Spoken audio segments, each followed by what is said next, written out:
Most people think wealth apps are only for high earners, but the surprising truth about the Urban Wealth app in 2026 is that it's designed for everyday people trying to get ahead without feeling overwhelmed. If you've ever felt stuck between budgeting apps and investing platforms, this review is for you. Urban Wealth positions itself as an all-in-one personal finance app focused on gradual wealth building. When you sign up, the app walks you through a simple onboarding process that asks about your income, expenses, debts, and goals. From there, it creates a personalized financial roadmap.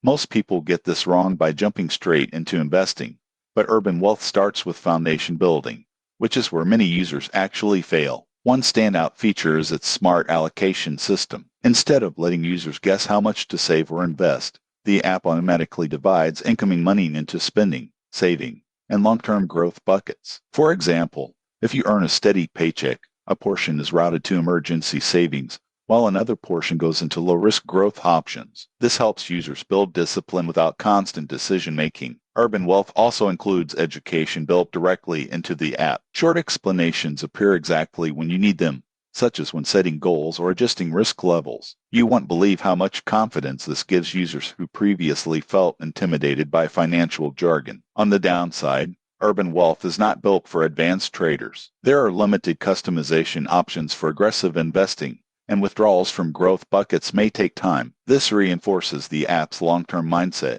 but may frustrate users who want quick access. Urban Wealth is best for beginners and intermediate users who want structure, clarity, and steady progress rather than fast wins. In conclusion, Urban Wealth app in 2026 is still worth it if you want guidance, automation, and a calm approach to growing your money. If you found this review helpful, subscribe for more honest breakdowns of finance apps that actually work.